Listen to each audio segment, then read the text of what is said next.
Ahí estamos grabando. Bien, decía entonces que íbamos a comenzar con dinámica, con la estática, la cinemática forman parte de la mecánica newtoniana, donde Newton empieza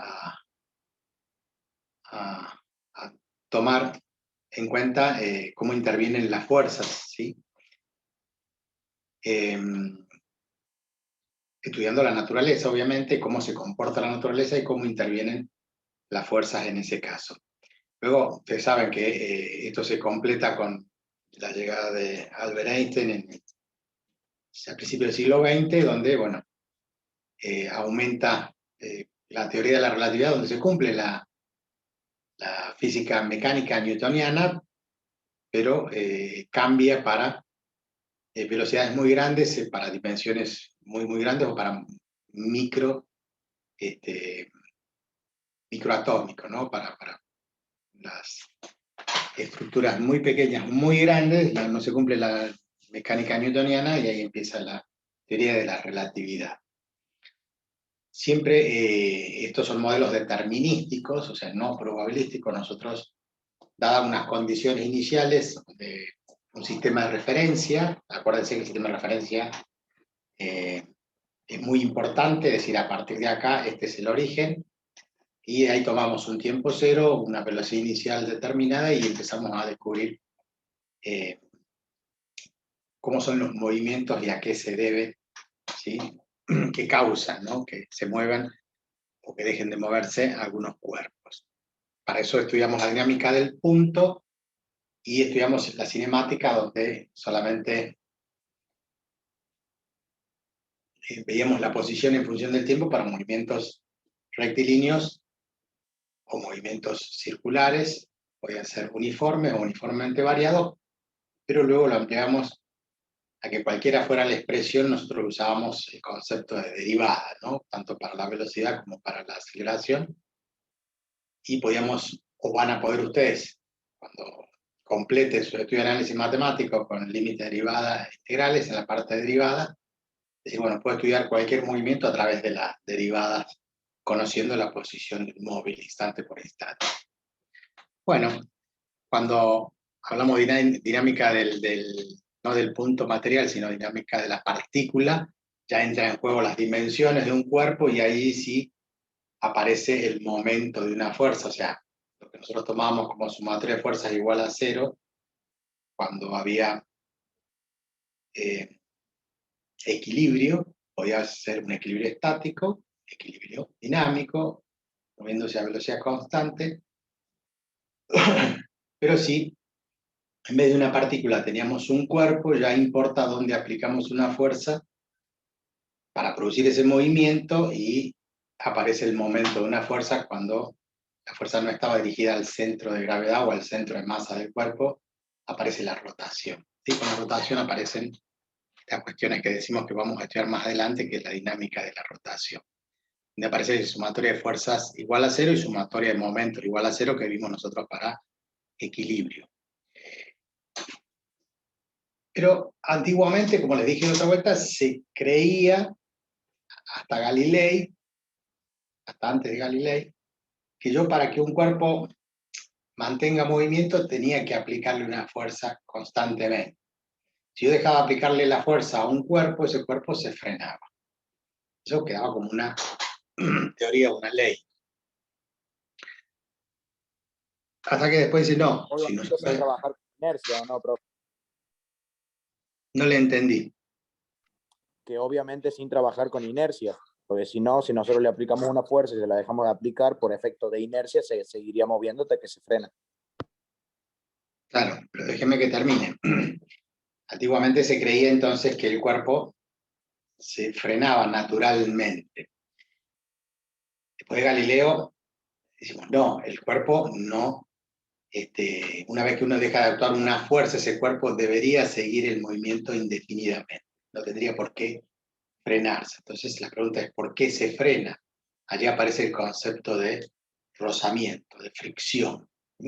Fuerzas de roce, fuerzas de rozamiento, fuerzas de fricción, como lo quieran llamar, hace que si no hubiera rozamiento, los cuerpos seguirían en movimiento indefinidamente, eternamente, hasta que cambie su movimiento si aplicamos una fuerza exterior. Pero si no aplicamos una fuerza exterior, ese cuerpo tendería a seguir moviéndose indefinidamente.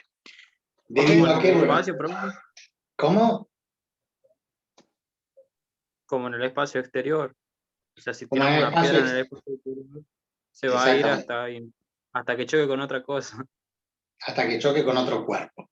Debido a que aquí en el espacio exterior, digamos, entre los planetas, fuera de nuestra atmósfera, no hay materia, no hay aire, no hay nada que lo frene.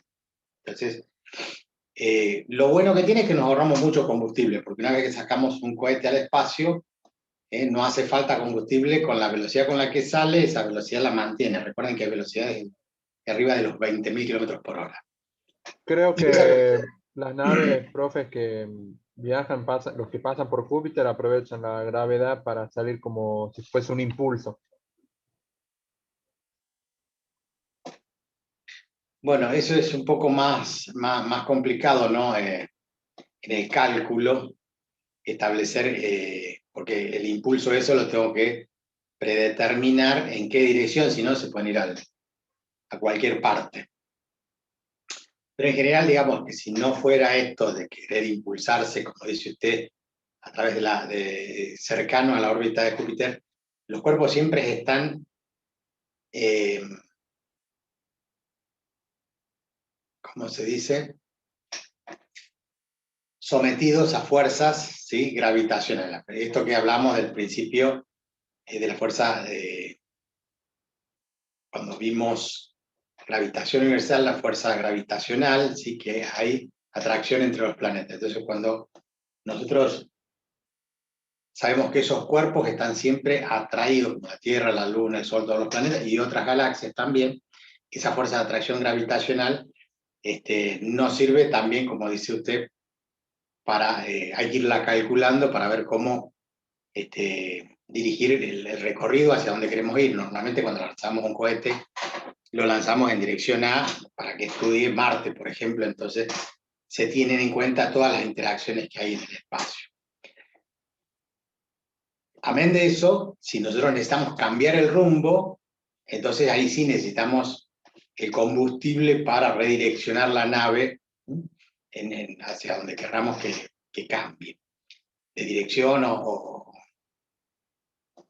la trayectoria que lo va a llevar a ese punto.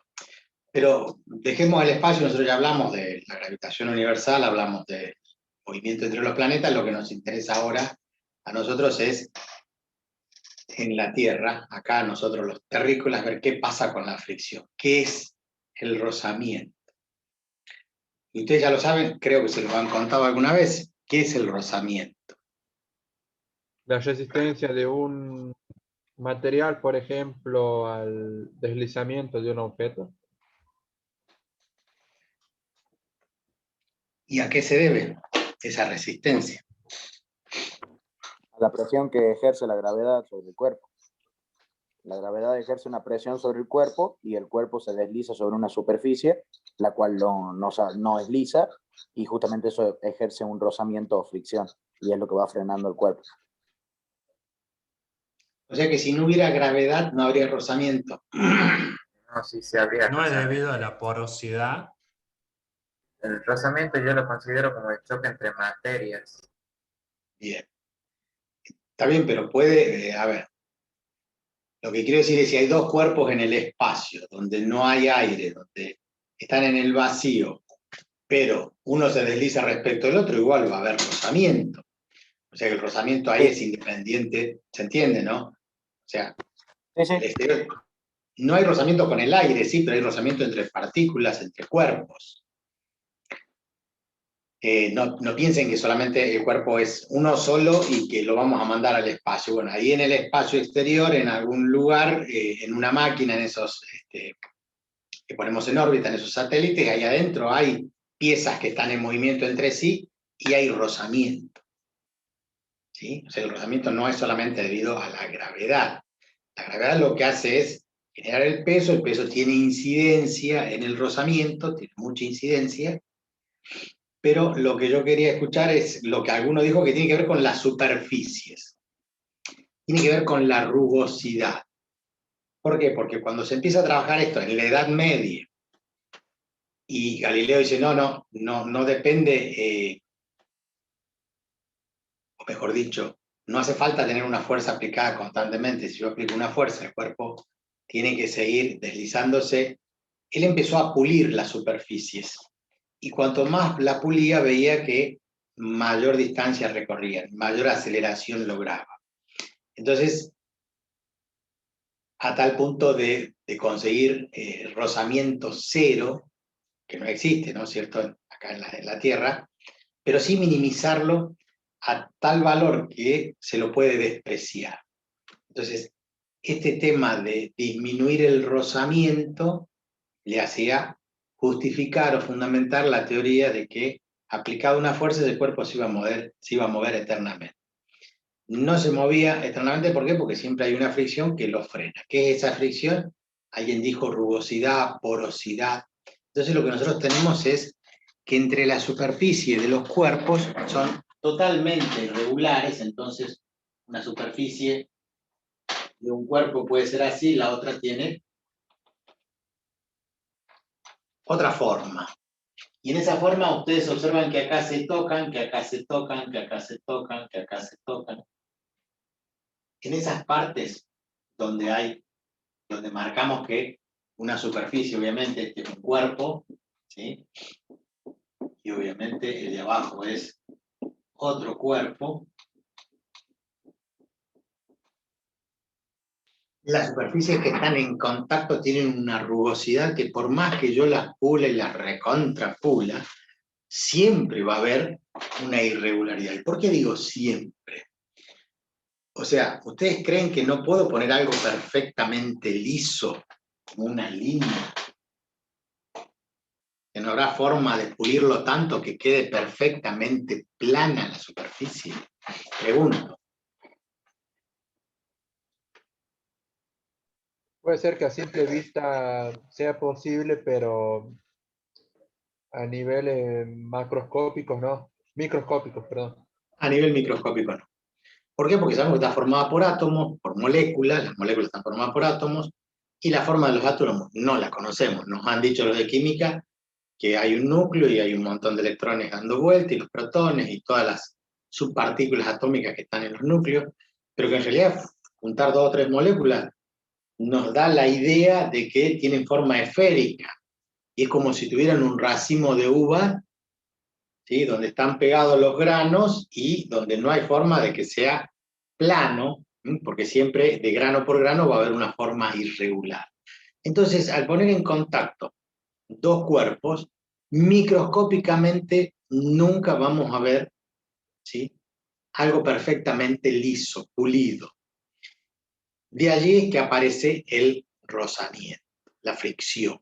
¿De qué va a depender? Bueno, dependiendo también de cómo sea el caso. Si nosotros estamos hablando de aplicar una fuerza para que este cuerpo se deslice respecto del de arriba, en realidad es al revés. Nosotros aplicamos una fuerza a un cuerpo que está arriba, supongamos que esto es una mesa, y hay una caja arriba de la mesa, nosotros le aplicamos una fuerza, y resulta que aparece siempre en contra del movimiento, o sea, la fuerza tendería a hacer que la caja se deslice hacia la derecha, y siempre aparece en sentido contrario, ¿qué cosa? La fuerza de fricción. F sub F, F sub R, con el nombre que sea, pero aparece una fuerza contraria al movimiento. En realidad, no necesariamente tiene que haber movimiento. En dirección contraria a donde podría aparecer el movimiento, porque yo aplico una fuerza y no necesariamente se tiene que mover.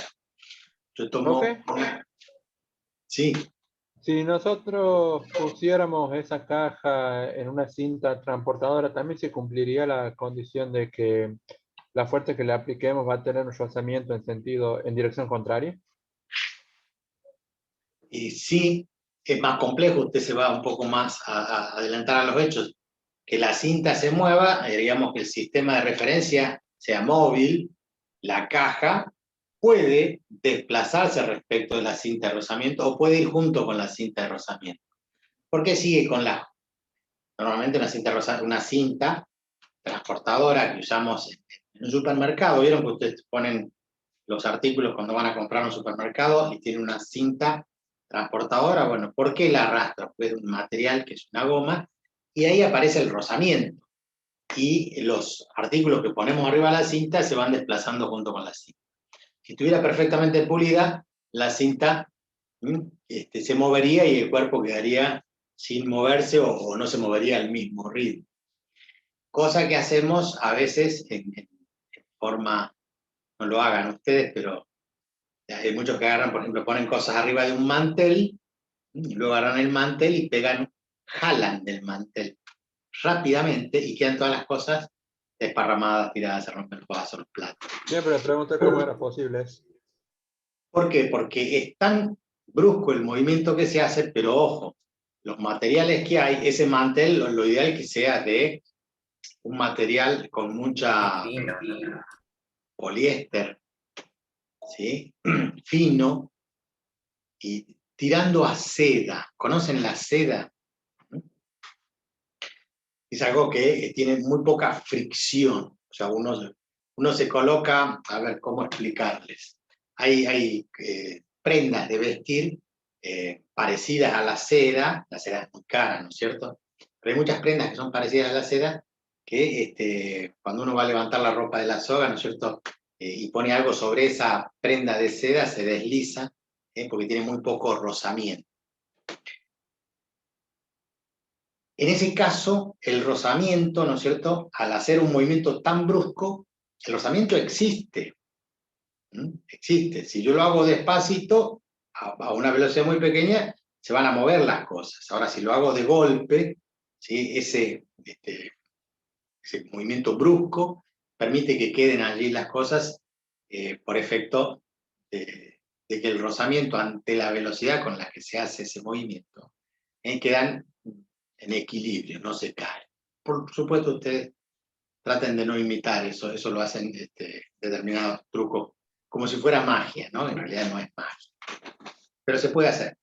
Se puede evitar el rozamiento allí aplicando algo que tiene que ver con una gran velocidad, un movimiento muy brusco para lograrlo. Pero volvamos al rozamiento que nos corresponde a nosotros. Estamos hablando de una mesa fija y que yo aplico una fuerza para que un cuerpo se deslice respecto del otro, y puede ocurrir que yo aplique la fuerza y que no se mueva, como me pasa muchas veces. Quiero mover un ropero, quiero mover una cama y no hago la fuerza suficiente para moverlo. Estoy aplicando la fuerza, aparece esa fuerza de rozamiento. Si esa fuerza de rozamiento tiene que ver con el encastre que se producen entre la superficie, como entre los dedos, que si yo lo quiero mover uno respecto del otro, como que se traban los nudillos. Entonces, eso es lo que ocurre en la superficie. ¿De qué depende? Depende de los materiales con los que estén constituidos las dos superficies. Por eso, cuando vamos a buscar un coeficiente de rozamiento, lo que hacemos es preguntarnos cómo son esas dos superficies. Pueden ser iguales, acero contra acero, puede ser madera contra madera, pero puede ser acero contra madera, goma contra madera, madera contra plástico, etcétera, etcétera. Ya les adelanto que existe un coeficiente, ustedes saben que hay un coeficiente, hay que ir a una tabla y buscar ese valor. Y si no, calcularlo al coeficiente empíricamente, o sea, en un laboratorio. ¿Cómo? Bueno, muy sencillo. Tomamos algo en forma horizontal, colocamos un cuerpo arriba y lo que hacemos, empezamos a inclinarlo hasta que en un determinado momento, ¿sí?, se va a producir el deslizamiento. O sea que, estando inclinado así, ¿por qué no se mueve? Porque el rozamiento que existe entre el borrador y la escuadra, el material plástico, ¿sí?, es mayor el rozamiento, mejor dicho, es igual a la componente de la fuerza en la dirección del movimiento. ¿Por qué la componente de la fuerza? Bueno, ya sabemos que si ponemos un plano inclinado, en ese plano inclinado, que sería el borrador, tiene un peso en dirección al centro de la Tierra, que vale m por g, y nosotros lo descomponemos en dos direcciones. esta dirección en contra del movimiento y esta dirección no en contra, perpendicular al movimiento, y esta dirección que haría que la componente del peso acá, la componente del peso, si esto es alfa, la componente por el coseno, m por g por el coseno de alfa, hace que el cuerpo tienda a deslizarse hacia abajo. ¿Por qué no se desliza? Porque aparece la fuerza de rozamiento en sentido contrario. En ese caso es igual. Su motor de fuerza es igual a 0, está quieto. O se puede mover a velocidad constante, pero la fuerza de rozamiento está. ¿Quién dijo algo? Yo, yo tenía pensado, o sea, que si en las suelas de los botines de fútbol se le ponían tapones para aumentar el rozamiento con el pasto. Era para eso, ¿verdad? Es para eso. No solamente, o sea, todos los botines, y no solamente en los botines, o sea, todos los calzados donde uno quiere que haya, hay algunos que no tienen tapones, tienen pinches directamente para estar sobre el hielo, ¿no? Para que se, digamos, esa punta en el hielo, así como uno busca un patín que sea perfectamente liso para poder deslizarse y hacer patinaje sobre el hielo, hay otros que tienen que escalar lugares donde la nieve se ha endurecido y ha formado hielo y donde necesitamos que esos calzados tengan puntas, ¿sí? Directamente, desde las puntas hasta los... O como los corredores de atletismo, profe. Los tapones, zapatos para correr también. exactamente. Y van a haber un montón de variedades de calzados con diferentes dibujos, no tan exagerados como los tapones, en los botines, pero sí en las zapatillas estas para hacer trekking, running, bueno, en los tacos que hay en las ruedas de las motos, ¿sí? Que directamente tienen tacos, algunas cubiertas, y otras no, solamente son lisas, tienen dibujos, pero son prácticamente lisas, no tienen estos tapones como tienen los botines. Bueno, son todos, ¿para qué? Para que haya mayor rozamiento. Sin ese rozamiento no podríamos caminar, nos resbalaríamos. No sé si conocen ustedes los zapatos de suela, que venían antiguamente, los zapatos de vestir, ¿sí? Que era un material muy pulido, muy liso y era muy peligroso porque uno se podía resbalar continuamente con eso y lastimarse. Después empezaron a ponerle la suela en la parte del, digamos, debajo del empeine y en el taco una goma para poder frenar, para poder mantener el equilibrio. Después ahora ya se hace todo de goma, ya son muy pocos los calzados que vienen de suela como venían antes. Siguen estando, pero en zapatos de vestir, como le llaman, para usar con traje, qué sé yo. Ahora el traje lo usan con zapatillas, con cualquier cosa. La moda no se mantiene como hace 30 o 40 años para atrás. Y ahí estamos hablando de rozamiento. Ese rozamiento tiene que ver con el peso del cuerpo que se quiere deslizar respecto del otro, entonces aparece el concepto de la reacción normal. Hacemos sumatoria de fuerzas. Nosotros decimos, yo descompongo estas dos fuerzas en una fuerza perpendicular a la dirección del movimiento, esta es la dirección del movimiento, esta es la perpendicular, y aparece una reacción normal. Entonces, la fuerza de rozamiento es directamente proporcional a la normal. Entonces aparece que la fuerza de rozamiento es directamente proporcional a la normal. Esto es signo de proporcionalidad. ¿Y cómo se cambia ese signo? Y se lo cambia por igual a mu sub, y vamos a ver un mu sub S y un mu sub K. S de static, K de kinetic. Un coeficiente de roce estático, un coeficiente de roce dinámico.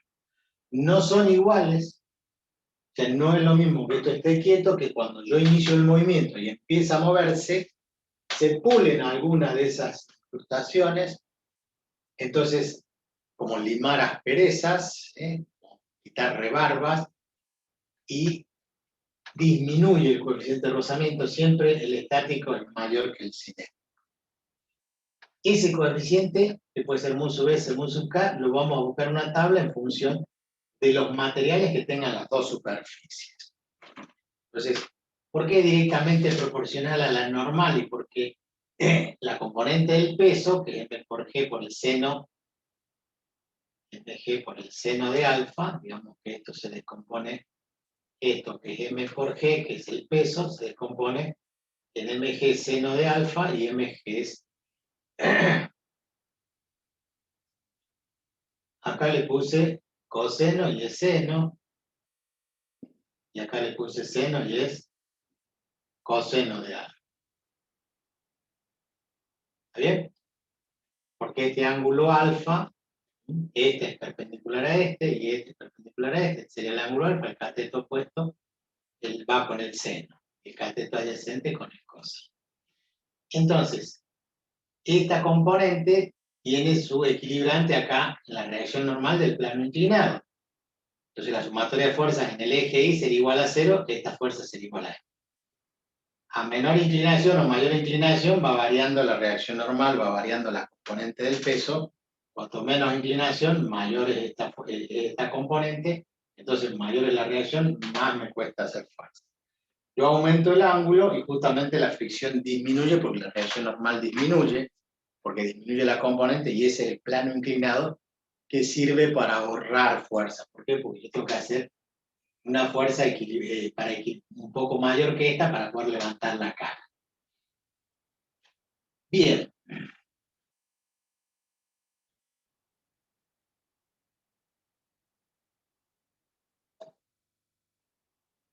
En este caso, la fuerza con la componente del peso, esta, que es M por G, por el seno de alfa, ¿sí?, tiene que ser igual a la fuerza de rozamiento. O sea, la fuerza de rozamiento, como sumatoria de fuerzas en el eje X igual a 0, en el eje o en la dirección del movimiento, esta fuerza es igual y opuesta a esta, por eso la pasamos para el otro lado, y quedan igualadas. Y por otro lado decimos que es igual la fuerza de rozamiento a mu por la normal, pero la normal es la componente del peso, que es M por G por el coseno de alfa. Entonces cuando igualamos, vamos a tener M por G por el seno de alfa igual a mu por M por G por el coseno de alfa. Masa por gravedad se simplifican. Si quiero calcular mu, me va a quedar el seno de alfa y el coseno de alfa pasa dividiendo. Entonces mu es igual a ¿quién? A la tangente de alfa. O sea que en el laboratorio nosotros determinamos el valor de la constante mu inclinándolo hasta que aparezca el movimiento. Un segundo antes de inclinarlo hasta que se deslice el cuerpo hacia abajo, un segundo antes, allí tengo el ángulo límite y la tangente de ese ángulo se puede tomar empíricamente como el coeficiente de rozamiento. ¿Estamos de acuerdo? Esto siempre se puede hacer en un laboratorio. ¿Por qué?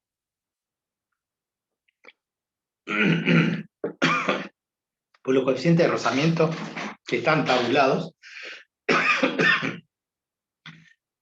no sabemos qué material es. Por ejemplo, yo tengo una tablita, a ver si aparece por acá, en el apunte, acá está. Vamos a compartir pantalla.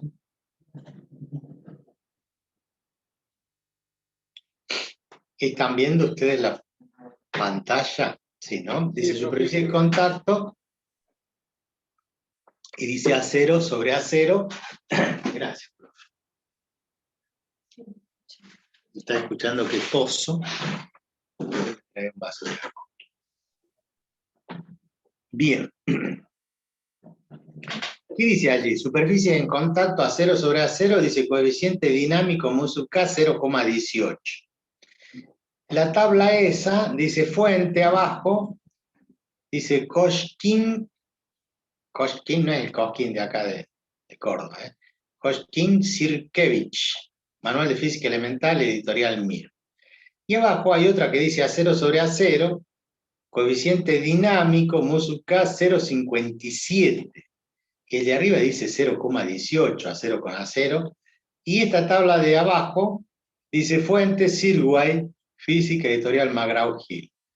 Si ustedes van a otra tabla del Cierce-Maski, va a tener otro valor, o tal vez tenga el mismo, depende de dónde hayan copiado. ¿Y de qué nos vamos a guiar? Bueno, en este caso, en la materia es muy fácil, el profesor le va a determinar el valor del coeficiente, le va a pedir que lo calcule de acuerdo a los datos. Pero le va a decir, el coeficiente de Rose vale tanto, y usted tendrá que aceptar. ¿De dónde lo sacó? No importa, de alguna tabla. O lo inventó, dijo, el coeficiente vale tanto. Mientras usted le dé ese dato, no hay ningún problema. Ahora, cuando yo tenga que aplicarlo en la vida real, y dice, bueno, ¿y qué tabla tomo? Busco en Google y me van a aparecer 100 tablas. Bueno, algo lógico, diría algún estadista, sería tomar todos los valores de acero con acero y hacer un promedio y usar el promedio, pero no es cierto. ¿Por qué hay tanta diferencia entre una tabla y otra?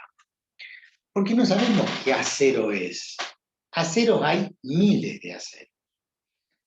Dependen de su composición química. ¿Por qué? Porque los aceros traen carbono, es una aleación de metal, de hierro y carbono, y el carbono, cuando la proporción es menor del 1%, es un acero. Cuando es mayor del 1%, 1,5, ya pasa a ser un hierro, un fierro, hierro. Entonces depende de la graduación del carbono.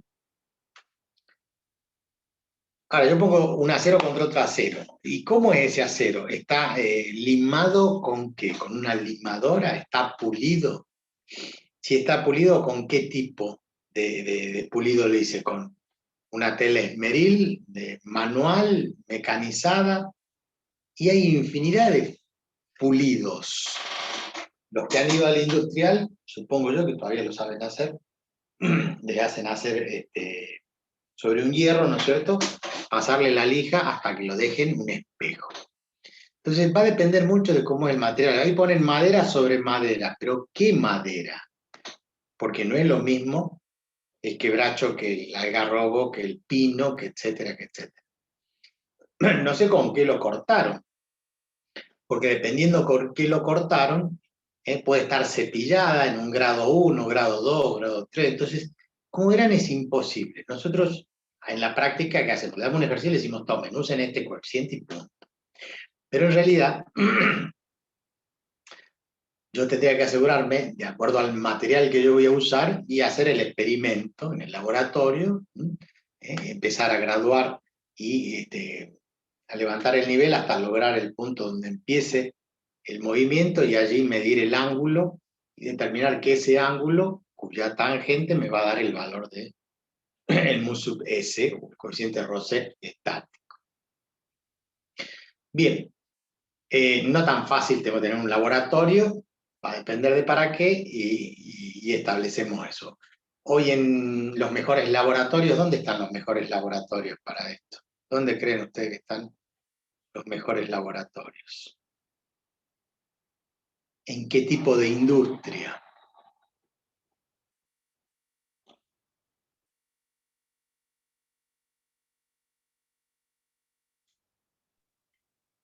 Quizá automotriz. en el automotriz. En el automotriz. ¿Dónde? En la Fórmula 1. Sí, están los laboratorios donde ponen muchísima plata para estudiar cómo se comporta el rozamiento de las cubiertas. El dibujo, el tipo de dibujo que tienen que tener las cubiertas para diferentes tipos de pistas por temperatura, si hace mucho calor, si hace frío, si hay mucha humedad, si llueve.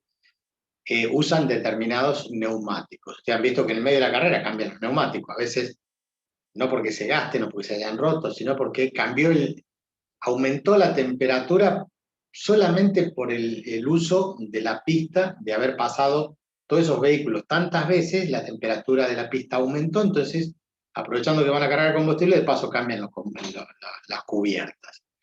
El estudio de esas cubiertas en el rozamiento es impresionante, pero no es lo único rozamiento que se estudia. También tiene que ver con la aerodinámica, con la forma que tienen los alerones, los spoilers y no sé cuántos otros nombres tienen, todas esas chapas que van cubriendo el vehículo, que tratan de evitar el rozamiento, ¿sí?, con el aire. En algunos casos hace falta un poco de rozamiento para que se planche el auto, se afirme un poco más contra el asfalto. Profe, Sí, la dinámica también era la que explicaba por qué volaba un avión. la La aerodinámica, o la sí, aerodinámica. sí. No tanto porque vuela, sino porque se sustenta. ¿Sí? El vuelo lo permite el motor, la turbina, sino que la sustentación, ¿sí?, está ayudado por el rozamiento. Lo vamos a ver esto que usted dice, pero en hidráulica, en la parte de mecánica de los fluidos, porque es un fluido el aire, como el líquido, como el agua, o sea, los fluidos son líquidos y gaseosos. Entonces, allí vemos el fenómeno de sustentación de un avión, que tiene que ver con el rozamiento, nada más que ahora en mecánica vamos al rozamiento entre cuerpos, pero sí se corresponde eso con lo que usted dice, con la sustentación de los vuelos. Bueno, Julieta apagó la cámara porque está por merendar, ¿verdad, Julieta? Sí, justo di un bocado. Sí, ya vi que le llevaron taza con todo, la estoy viendo. Bueno, hasta acá estamos de acuerdo.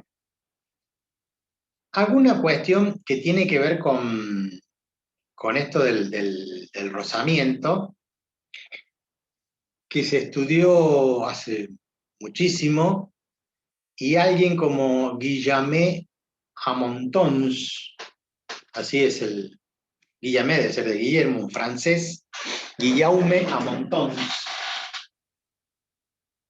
Guillaume Amontons, creo que es algo así. Es el que estudió en la edad francesa, allá por el siglo XVII, el tema de las fuerzas de rozamiento, ¿no? Le dedicó especial atención. Y quedaron algunas conclusiones de esta persona que dice que la fuerza de rozamiento se opone al movimiento de un bloque que desliza sobre un plano. Eso ya lo hemos dicho y es recontra obvio, ¿no? Pero digamos que estos son los tips que dejó él. La fuerza de rozamiento se opone al movimiento siempre, o sea, en el plano inclinado nosotros dejamos la caja esa y tiende a caer por el propio peso. Pero si nosotros le aplicamos una fuerza para levantarlo, justamente el plano inclinado lo usamos para levantar cuerpos, ahorrarnos esfuerzo, automáticamente cuando empiezo a subir la caja, la fuerza de rozamiento aparece ¿hacia dónde? Hacia abajo. Si yo dejo de aplicarle la fuerza, la caja empieza a bajar sola o quiere bajar por efecto del peso, la fuerza de rozamiento aparece en sentido contrario al movimiento. Si yo lo quiero subir o no lo quiero subir, lo dejo o no lo dejo, van a lograr que siempre la fuerza de rozamiento esté en contra de iniciar el movimiento, porque a veces no inicia el movimiento, está en un plano inclinado y la caja se sostiene. Es proporcional a la fuerza normal, ya lo dijimos, por eso quedó el mu sub k. La fuerza de rozamiento no depende del área aparente de contacto, y esto es muy importante, porque muchas veces lo discutimos por sentido común. La fuerza de rozamiento hemos dicho que siempre se opone al movimiento, se opone al movimiento, siempre, ¿sí? Hemos dicho que es proporcional a la normal, por eso pusimos este símbolo, siempre es proporcional a la normal y esa proporcional está dada por... Pero aparece una tercera condición que dice que no depende de la superficie, no depende de la superficie aparente de contacto. Entonces, allí vamos a discutir un ratito, porque si yo tengo una caja de estas dimensiones, vamos a hacerla bien finita, que está apoyada sobre la mesa, la superficie en contacto, esta es una caja que es un paralelepípedo, esta superficie de arriba del techo es la misma superficie que hay debajo. ¿Sí? Si yo ahora esta caja la acuesto sobre la superficie, entonces va a tener esta altura y va a apoyar ¿cuánto? Toda esta superficie.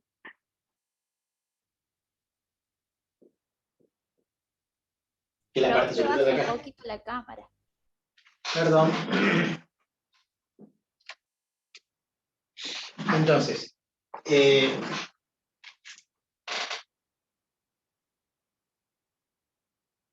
la misma superficie que vemos acá en la parte superior es la superficie que hay debajo que no se ve, ¿no es cierto? Entonces, esa superficie ha aumentado muchísimo.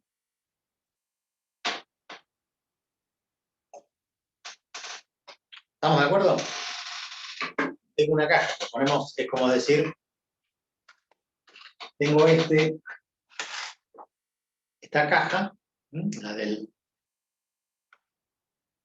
la calculadora, y yo la apoyo sobre la superficie y hay un rozamiento. Ahora, si yo la pongo así, la superficie en contacto es esta, es mucho menor que la superficie esta.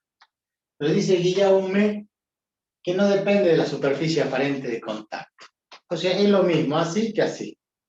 O sea, el peso es el mismo, la normal va a ser la misma. Esto pesa 200 gramos, entonces 200 gramos fuerza, entonces la reacción normal es 200. Si yo lo coloco así, va a seguir pesando lo mismo. La fuerza normal va a ser, la reacción va a ser la misma. O sea que no cambia la normal. Por lo tanto, la fuerza de rozamiento depende del coeficiente estático, ese o musu K se está moviendo, pero no depende entonces de que esté así o esté así. ¿Y ustedes no creen que así hay mucho mayor superficie de contacto? Digo, pregunto. Para mí sí, profe, hay más Sí, superficie. profe. Sí, No cuesta sé, más moverlo. ¿Cómo es la pregunta, profe? Que no la entendí. Si yo coloco esto en forma horizontal, parado así, en forma vertical, le aplico una fuerza de tantos newton para deslizarlo, ¿sí? Hay una fuerza de rozamiento. Si yo lo pongo así y le aplico la misma fuerza para moverlo, el valor de la fuerza de rozamiento es el mismo. No depende de que esté puesto de esta forma o de esta forma. Profe, también pasaría, por ejemplo, con un tetraedro, si lo ponemos desde no de una de sus caras, sino con desde uno de los vértices. De punta no, imposible. Pero debería ser el efecto el mismo. O sea, si yo lo pongo de punta, tengo que hacer una pirámide, usted dice una pirámide triangular, de base triangular. Sí. Usted pone la pirámide invertida de punta y yo la quiero arrastrar, el problema va a ser el equilibrio. Pero supuestamente si se mantiene en equilibrio y yo lo arrastro, el valor de fuerza de rozamiento debe ser la misma que si lo apoyara en la base triangular. Lo que dice su compañero, sabe lo que es un prisma. Y de base triangular tenemos la base de esta forma. Esto acá atrás no se ve. Si apoyamos la base, toda esta superficie, ¿sí?, en contacto, y yo le aplico una fuerza para arrastrarlo, hay una fuerza normal que tiene que ver con el peso que tiene ese prisma. Entonces la reacción normal es igual al peso mg. Ahora, su compañero dice, ¿sería lo mismo que yo lo ponga de punta? Y le aplique una fuerza. Bueno, si puedo mantenerlo en equilibrio, sí, sería lo mismo.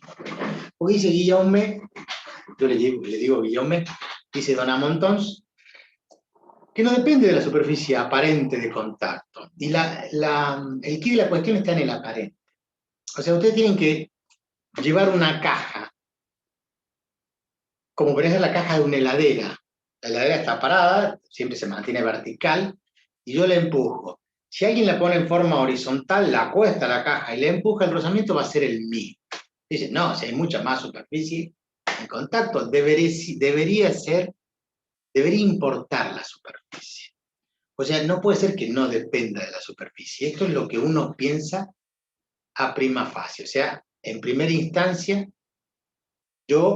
ustedes y mucha gente dice, no, tiene que depender de la superficie. No es lo mismo que esté rozando 10 centímetros cuadrados que sean 100 centímetros cuadrados. Si estamos diciendo que depende de las fuerzas de contacto, entonces hay más rugosidad. Profe, aparte del no depende de la superficie, pero en este caso si hay superficies ásperas y hay superficies lisas.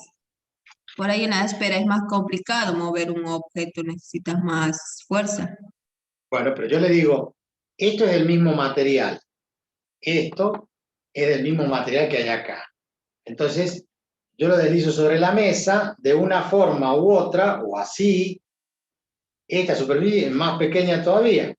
Y es del mismo material plástico contra mi mano que si lo pongo así, que si lo pongo así. O sea, a igual superficie, superficie contra superficie, el área en contacto no es la misma, pero no depende del área. Y eso es lo que nos da vuelta, lo que me daba vuelta a mí cuando tenía 5 o 6 años y yo me ponía a pensar en el rozamiento. 6 años. Claro, 6 años, profe. y sí, pues yo arrastraba los juguetes, arrastraba algo, entonces ya pensaba, ¿por qué no lo puedo arrastrar con más fuerza? Cuando quieren arrastrar un mueble, ¿qué hacen? Es más fácil levantar de un lado, le ponen un trapito, un trapo de piso, lo levantan del otro lado, ponen un trapo de piso y después lo empujan sin hacer ninguna fuerza, sin rayar el piso, etcétera, etcétera. Yo solamente usando un poco el cerebro. Yo a veces, profe, agarraba un fierro, por ejemplo, un palo largo, lo que sea, ¿no? Y simplemente colocaba una punta entre la pared y el mueble y desde la otra punta estaba yo que hacía como, no sé si se me entiende, básicamente ¿Ya como palanca? Claro, claro. Bueno, que uno lo incline al mueble y que la superficie de contacto sea diferente, la fuerza que van a hacer, según Guillaume, es la misma. Porque vamos cambiando la superficie y no debería, aunque nosotros tenemos la sensación de que sí debería tener importancia, la fuerza de rozamiento pareciera que no. ¿Y dónde está la diferencia? En la presión. Y nosotros vimos someramente en algún momento qué era la presión, porque vimos tensión, ¿se acuerdan cuando vimos la ley de Hooke, todo eso? Hablamos de que la tensión era fuerza por unidad de área. Y acá aparece ese fenómeno. ¿Por qué? Porque si bien las superficies no son iguales, pero el peso es el mismo, el peso por unidad de superficie cambia. Entonces cambia la presión. Yo siempre pongo un ejemplo muy burdo. ¿Vieron cuando van a la playa ciertas señoras y ciertos señores excedidos de peso? Y ponen el silloncito y se sientan y las patas se hunden. Sí, ¿verdad? ¿Por qué se hunden? Se hunden en la arena porque están gordos. No hay No, otra. no, profe, porque la arena es muy blanda, por eso. Bueno, vamos a darle el beneficio de la duda. Entonces le decimos, no, vayan un poquito más cerca del agua que está más durita la arena, así no se entierren tanto. Se entierran lo mismo. Ahí está el fenómeno de presión. Por unidad, fuerza por unidad de área. Porque esa persona, cuando está parada sobre la arena, no se hunde como se hunde cuando está sentada en el sillón, si es la misma persona. O sea, yo hago el experimento parándome arriba de la silla, se hunde. Después me pongo la silla en la cabeza. Dice, ¿viste para qué se pone la silla en la cabeza? Para que tengamos el mismo peso. La suma de la silla más yo, parados en la arena, me hundo, levanto el pie y dejo una huella. La presión de la silla está concentrada en un punto más pequeño. Presión de Bien, nuestro entonces la superficie de las patas de la silla es mucho menor que la superficie de las plantas de los pies, de la hojota o las zapatillas. Sería El como peso el es el mismo. tetraedro ese que tiene dibujado atrás, profe. Bueno, el peso es el mismo, en ambos casos es el mismo peso. En el caso del tetraedro lo mismo. Pero ¿qué pasa con esta punta? Se va a enterrar y va a hacer que la fuerza de rozamiento sea igual que acá, porque acá está distribuida en toda esa superficie la incrustación, la presión que hacemos sobre la arena. Esto es como apoyar la planta del pie y esto es como la punta de la silla. Entonces, el concepto sí es válido de que no depende de la aparente superficie de contacto, porque a mayor superficie se distribuye y no se incrustan tantos, ¿sí?, los salientes de uno con los entrantes del otro. En cambio, cuando lo pongo así, es como que hay mayor presión. En un dibujito que hizo el ingeniero Feinstein, a ver si lo tengo por acá, este es uno y este es otro. Compartimos pantalla, y un esquema sería este que está acá, donde puesto así de canto, diríamos, ¿sí? Con la menor superficie, las superficies de contacto aparente, son estas que están acá arriba, que yo estoy marcando con el cursor, son diferentes a que si yo lo pongo de esta forma, donde está toda la superficie, pero acá la superficie en contacto son menores. ¿Por qué? Porque no se incrustan, se distribuyen de otra forma, por eso es presión, fuerza por unidad de área. Entonces el incrustamiento que hay entre las superficies hace que no dependa de esas superficies aparentes. ¿Se entiende? Acá esto que estoy marcando con el cursor es mayor en cantidad que esto que está acá. Y esto es equivalente a lo que yo les comento de la presión por unidad, la fuerza por unidad de área, que sería la presión. Entonces, va a ser lo mismo. Aunque algunos piensen que no, el rozamiento no depende de la superficie aparente de contacto. No depende de eso. Hay igualdad de peso, hay igualdad de materiales. ¿Qué otra cosa les iba a contar? Bueno, lo de las tablas ya saben, el rozamiento. Otra de las cosas que agregó a Montons fue otro francés científico, Coulomb, que estudió también parte eléctrica. Gracias, conocido.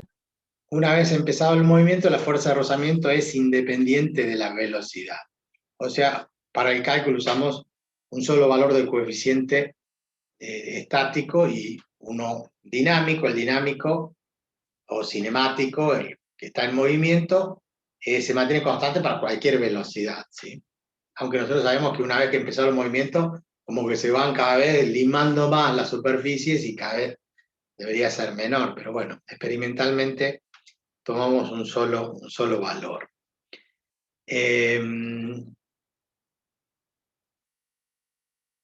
Bueno, la tabla ya les mostré, el valor de la tangente.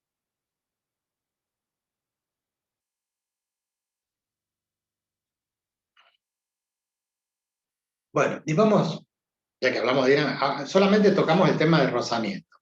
¿El rozamiento es malo o es bueno? ¿Qué dicen ustedes?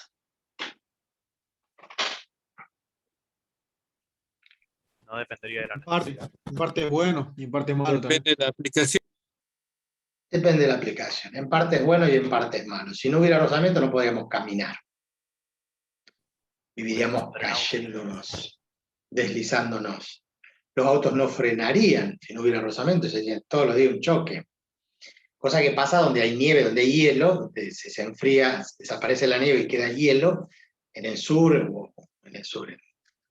Ushuaia, Río Gallegos, o allá en el norte, en Estados Unidos, cuando hace mucho frío, bueno, el tipo pone el freno, hace un rebaje, lo que sea, y el vehículo se sigue deslizando. ¿Por qué? Porque están perfectamente pulidos al haber hielo sobre la capa asfáltica. Entonces chocan indefectiblemente. Allí se ven los choques en cámara lenta. Eso es muy común. Y esto sí lo puedo atestiguar, que yo lo viví, no me lo contaron, porque yo hice el servicio militar en Río Gallegos, no sé si conocen, allá abajo, al sur de la Patagonia, en la provincia de Santa Cruz, la capital de Santa Cruz. Y allí nos sentábamos en un café en la avenida Roca, en la esquina de la avenida Roca, había un café, nosotros nos sentábamos ahí, y en pleno invierno era seguro que uno por mañana había. ¿Por qué? Porque venían despacito, cuando veían que venía otro por el otro lado, frenaba este, y se iban los dos despacito y chocaban. Apenita, pero chocaban. Apenita como para marcarse o romperse un farol, un cristal, una óptica. Y también lo he vivido desde salir a jugar en lugares donde se congela el agua, en lagunas donde se congela el agua, hielo, y nosotros corríamos y saltábamos sobre el hielo, y no les miento, nos desplazábamos 500 metros, 700 metros sin hacer nada de fuerza. ¿Por qué?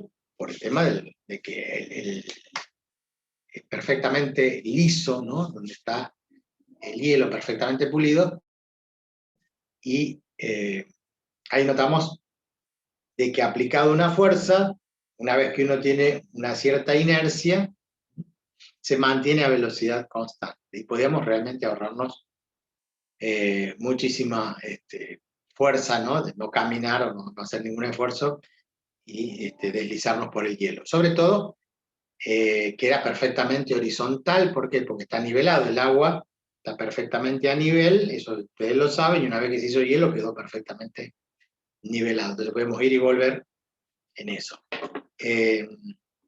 Una vuelta a un oficial de ahí del ejército, se metió con un jeep en uno de esos lagos congelados hasta que se rompió el hielo, se clavó el jeep, hizo pelota el hielo, tuvieron que sacar con una grúa, un desastre. Pero bueno, cosas que a alguno por ahí le toque vivir alguna vez, el tema del hielo. ¿Qué usamos para evitar el rozamiento? En el sur, donde hay nieve y todo eso, usamos cadenas. ¿Qué hacemos? Envolvemos la cubierta con cadenas, vieron que tiene orificios la llanta, entonces se va colocando una cadena en forma de espiral a la vuelta, como si fuera un toroide, y como envolviendo el toro, y esa cadena lo que hace con el peso va marcando el hielo, lo va rompiendo y va logrando el rozamiento necesario para poder doblar, para poder maniobrar. Entonces el rozamiento es muy bueno desde ese punto de vista. Es bueno porque si no hubiera rozamiento, el paracaídas no serviría de nada. Y es malo o contraproducente en muchos casos donde genera mucho calor. Todas las maquinarias donde rozan las piezas se genera calor, y ese calor es pérdida de energía. ¿Qué hacemos para evitarlo? Lubricamos con grasas, con aceites. Esa lubricación permite mantener. Y la transmisión de la velocidad a través de las correas, de los engranajes, todo se debe gracias al rozamiento. Por eso ustedes dijeron muy bien que es bueno y es malo, dependiendo de para qué. Bien. Dicho esto, que es una de las cosas que nos ocupa muchísimo en el cálculo, en la física mecánica, que es tener en cuenta el rozamiento, después el resto del trabajo de los problemas de los ejercicios de calcular fuerzas, aceleraciones, velocidades, responde a las leyes de Newton. Nosotros, ¿se acuerdan que hablamos en forma general, lo deben haber visto ustedes en el curso de ingreso?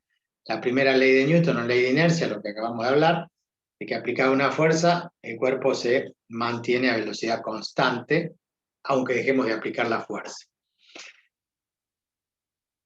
Ese primer principio, sumatoria de fuerzas igual a 0, hace que tengamos equilibrio estático o equilibrio dinámico, o equilibrio cinemático. O sea, puede estar viajando a velocidad constante o puede estar quieto, siempre que la sumatoria de fuerzas sea igual a 0. Luego aparece la segunda ley de Newton. La segunda ley de Newton, o ley de masas, tiene que ver con que los cuerpos, al aplicar una fuerza a un cuerpo, ese cuerpo se acelera. Cuando hablamos de fuerza, decimos, bueno, una fuerza es un empujón, un ente que nosotros le llamamos fuerza, una entidad que definió como fuerza, que es fundamental para el estudio de la física. Y hay un experimento de Mach para determinar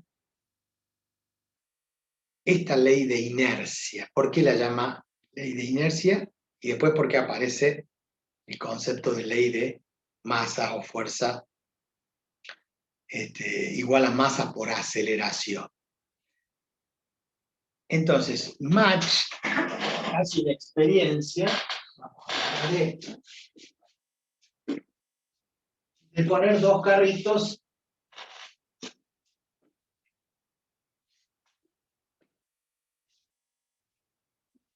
separados por un resorte. Dos carros separados por un resorte. En una superficie horizontal ponemos un carrito que tiene rueditas. ¿Puedes subir la pantalla, profe? Ah, perdón, estoy escribiendo más. Ahora escribo más abajo. Tenemos un carro A, un carro B Inclusive acá le podemos poner una masa, acá le podemos poner otra masa. Tienen rueditas y en el medio de los dos un resorte. Entonces, ¿qué hacemos? ¿Qué hizo Mach con él? Comprimió, lo soltó y una vez que lo soltó, ¿qué pasó? Un cuerpo se aceleró hacia un lado y el otro cuerpo se aceleró hacia el otro lado. Entonces tenemos menos aceleración, menos A, y acá tenemos una aceleración A. Pero esta aceleración del cuerpo A y esta es la aceleración del cuerpo B. ¿Eran iguales las aceleraciones? ¿Llegaban al mismo lugar? Y no, ¿de qué dependía? Y empezó a investigar qué pasaba con eso. La aceleración que tiene este cochecito, carrito, como le quieran llamar, esa aceleración que es negativa, menos A, porque va en contra del sistema de referencia que tengo yo, con respecto a esta aceleración B. Los carros son exactamente iguales. Entonces lo que fue cambiando es la cantidad de materia, o sea, la masa que había en uno y la masa que había en otro. Esto tenía una masa de A y esto tenía una masa de B.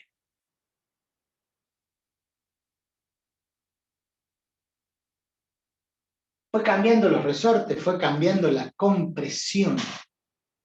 Entonces, puso un resorte más duro, lo apretó y lo soltó. ¿Qué pasó?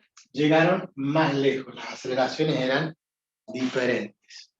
Pero resulta que el cociente de las aceleraciones, la aceleración A dividido la aceleración B, era igual, una negativa, la otra positiva, era igual a menos A' de A sobre A' de B. ¿Qué es A'? Y bueno, habiendo cambiado un resorte por otro. ¿De dónde sale la fuerza que impulsa a los dos carros? La fuerza que tiene el resorte, que tiene que ver con la energía potencial elástica.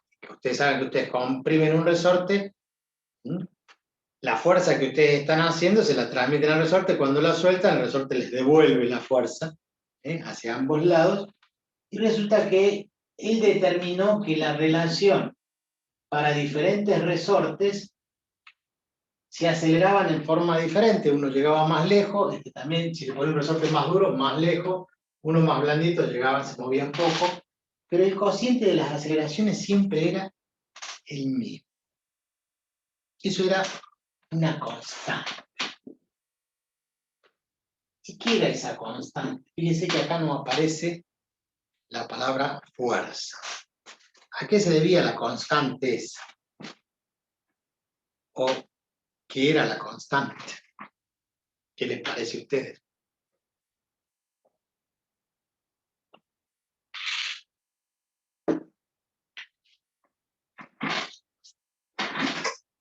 ¿Cómo, profe? ¿No tiene que ver con la masa, profe? ¿Me contás? Tiene que ver con la masa. ¿Cuál masa?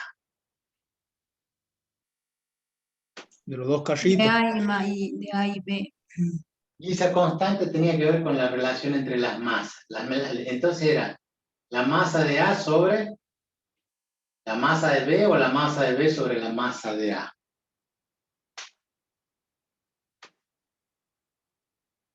Si no tenían la misma masa. Dependiendo la masa, cuál es la más que tiene más masa. Bueno, vamos a suponer que la masa de B es mayor que la masa de A. Y masa de B sobre masa de A. La masa de B sobre la masa de A. O sea, fíjense que esa constante tenía que ver también con el cociente entre las masas que pudiera poner en ambos carros. El que llegaba más lejos era el que tenía menor masa. Eso es totalmente lógico. Cuanto más livianito es, a la misma fuerza del resorte que se reparte hacia ambos lados, este carro va a llegar más cerca que este otro porque este tiene menos masa. Entonces, al tener menos masa, llega más lejos. Y este, si tiene mayor masa, llega más cerca. Se acelera menos. Entonces, la relación o la proporción que había entre ambos era inversamente proporcional. La masa de B respecto a la masa de A, esa constante era igual al cociente entre la aceleración de A sobre la aceleración de B. Y eso es lo que determinaba entonces que la masa de A por la aceleración de A era igual, si yo paso esto para allá multiplicando y esto para allá multiplicando, a la masa de B por la aceleración de B. ¿Y esto qué es? Menos la fuerza en A igual a la fuerza en B. Y de ahí el concepto de fuerza igual a masa por aceleración. Por supuesto que Newton, esto es la experiencia de Don Match. Experiencia o experimento de Match. Fíjense que nosotros empezamos a hablar de aceleración y de masa, llegamos al concepto de masa y aceleración, y recién al final de fuerza, no empezamos definiendo fuerza, como dice Newton, que empezó diciendo la primera ley de Newton,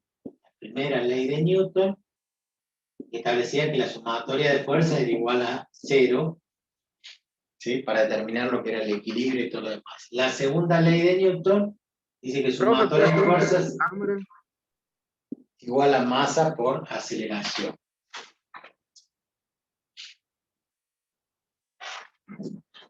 Subimos la cámara, dice. Yo me veo, pero ustedes no. Bueno. Fuerza igual a masa por aceleración. Pero tampoco Newton habló de aceleración. ¿De qué hablaba Newton? Si no habla de aceleración.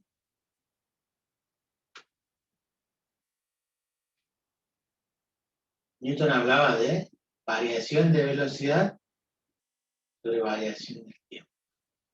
O sea, él cuando le aplicaba una fuerza en ese momento, no sabía qué era la aceleración. Después se fueron definiendo los términos, pero en principio, ¿qué decía? Yo le aplico una fuerza y ¿qué pasa con el móvil? Cambia la velocidad. ¿En función de quién? Del tiempo. Entonces, si fuerza es igual a masa por variación de velocidad sobre el tiempo, que esa es la aceleración, y pasamos para el otro lado, y trabajó con esta expresión, que la fuerza aplicada a un cierto instante de tiempo, que generalmente es infinitesimal, muy, muy pequeño, es igual al producto de la masa por la variación de velocidad. Newton tampoco hablaba de aceleración, sino que hablaba de variación de velocidad. Porque cuando aplico un golpe, ¿qué es lo que pasa con la pelota cuando la pateo? Cambia la velocidad, de velocidad cero aumenta la velocidad. Después sabemos que ese concepto es el de aceleración, pero en principio no es aceleración, es variación de la velocidad en función del tiempo. Así lo planteó este señor Newton. Bien, entonces decimos que la relación entre las masas es inversamente proporcional a la relación entre las aceleraciones. Y eso definía lo que llamamos fuerza, igual el producto de masa, por la aceleración. No hace falta que desarrollemos mucho, nosotros conocemos el concepto de peso como el producto, ¿sí? Peso siempre lo ponemos como masa por la aceleración de la gravedad. Entonces ponemos P igual a M por G, porque sabemos que el peso es igual a la masa por la gravedad. ¿Qué aceleración? La aceleración de la gravedad. Un cuerpo que lo soltamos es acelerado hacia el centro de la Tierra por efecto de la gravedad. Bien. Unidades. Sí, le escucho. Respecto a la relación entre la fuerza aplicada y el rozamiento que se pueda producir entre dos cuerpos, no sé si llego explícitamente a ver qué pasa si nosotros añadimos, por ejemplo, a la superficie le añadimos, por ejemplo, ¿no? Un aceite o jabón. Bueno, yo lo comenté con el tema de los aceites. Dije que para evitar el rozamiento, ¿qué hacemos? Entre las superficies ponemos un material que... Lubricante. Un lubricante, gracias, no me salía la palabra. Ponemos un lubricante, ¿sí? Que lubrica la superficie y que permite que el rozamiento sea menor.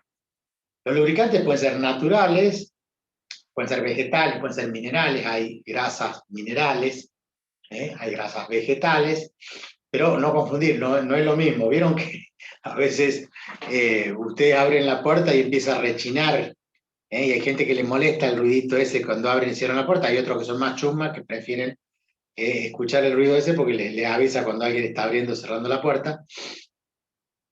¿Y qué hacen? Van y le echan unas gotitas de aceite, pero no hay que echarle aceite de cocina, ese es un aceite vegetal, porque eso se pone rancio y después se produce, se hace como una goma y en realidad en vez de favorecer, después suma basura, digamos, mugre ahí al material y después se echa a perder y eso genera olor, etcétera, etcétera. Por eso están los aceites minerales. Ahora entiendo, profe. Cuando era chico le ponía aceite de cocina a la cadena de la bicicleta. Claro, y un poco, y un poco de sal, aceite y vinagre. No, ustedes se dan cuenta que no es el mismo aceite. Alta ensalada, nos armamos la cadena, profe. Inclusive ustedes después habrán visto algunos que tienen vehículo o moto, que hay diferentes tipos, hay cientos de variedades de aceites.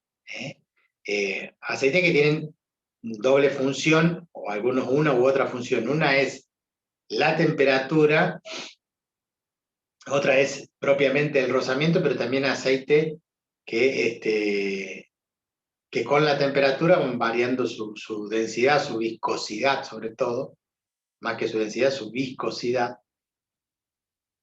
Entonces cuando uno tiene un motor de un vehículo y saca la varilla del aceite, toca el aceite ese, no caliente, sino está frío obviamente, tocan ese aceite y ven si se les pegan los dedos y qué fuerza tienen que hacer para despegarlos.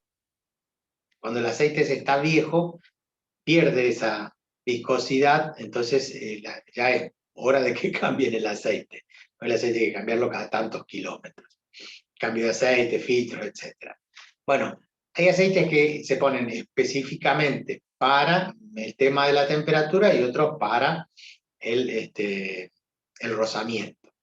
Y ambas cosas, obviamente, en general la mayoría son para ambas cosas, para reducir la temperatura, para poder enfriar. Recuerden que todos los motores que están en movimiento constantemente generan temperatura y esa temperatura se enfría a través de un sistema de refrigeración del agua con el radiador y todo lo demás, bomba de agua, todo el sistema que permite enfriar y evitar esto que dijimos que es perjudicial, que es el rozamiento, que nos hace perder energía, nos hace perder plata.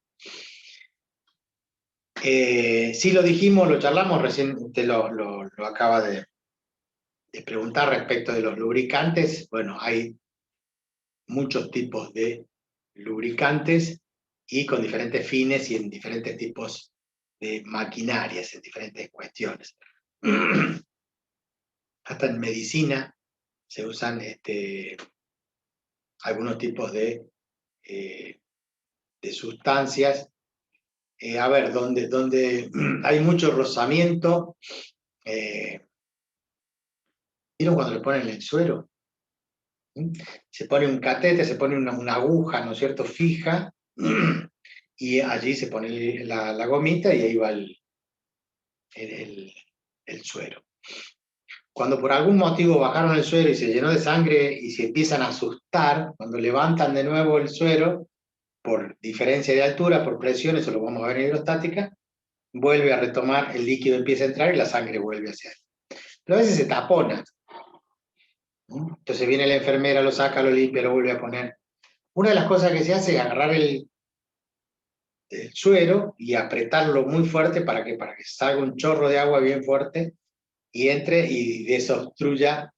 Eso arde, y arde muchísimo. Entonces cuando ustedes vayan a visitar un amigo que está ahí con suero, agarran el suero y dicen, a ver, che, y le pegan una apretada para ver si siente o no siente el rozamiento. Y van a ver que eso arde, y ahí hay rozamiento. Hay una buena excusa para estudiar el rozamiento. Bueno, pero sin hacer maldades. Volvamos a lo que estábamos, que ya ni me acuerdo en qué estábamos porque me interrumpieron. El tercer principio, la tercera ley de Newton, ustedes también la conocen. ¿Cuál es la tercera ley de Newton? Fuerza de acción igual a fuerza de reacción. Bien, principio de acción y reacción. ¿Sí? Tercera ley de Newton, principio de acción y reacción. En este carrito, en la experiencia de Mach, uno podría ser la acción y el otro la reacción. ¿Sí? Uno acciona para un lado y otro reacciona para el otro. Es lo mismo que en los cohetes, cuando hablamos de retropropulsión, cuando tiramos un globo, lo soltamos al globo que está inflado y lo dejamos abierto sin hacerle el nudo, el aire escapa por un lado y el cuerpo del globo, digamos, recibe el empuje hacia el otro lado reaccionando. El principio de acción y reacción lo vemos en las armas, cuando disparamos un arma, no sé si alguna vez han disparado un arma. Con el retroceso. En el retroceso que se produce, si nosotros lo ven en las películas, que el tipo tira y cuando tira, no es que hay que tirar para atrás la mano, no, eso es natural, o sea, uno lo está viendo, y no es que el actor hace la mano para atrás, sino que al salir la bala hacia adelante, la reacción es que nos tira el brazo para atrás. Inclusive si el arma es muy fuerte, como el caso de los fusiles, y no lo apoyamos en el hombro, para darle mayor fuerza, eso nos pega un culatazo y produce, bueno, accidentes en algunos casos. Pero ahí hay un Conozco principio de cuántos acción y reacción. culatazo le saco un ojo a alguno. Claro, sí, sí, sí. No sé si le saco un ojo, pero que le dejó una marca importante, ocurre. O hay armas que son tan potentes que incluso apoyándose el arma bien en el hombro, tienen una patada fuerte. Exactamente, hay algunas armas que por ejemplo. hay que apoyarlas en el piso. Cuando uno va a lanzar un PAF o un PDF, un proyectil de alta frecuencia, los PAF son como son balas, digamos, pero de un tamaño considerable, se ponen en el fusil y eso uno no lo puede tirar ni apoyándolo en la cintura, en el hombro, tiene que apoyar en otra cosa fuerte porque es impresionante la patada que tira.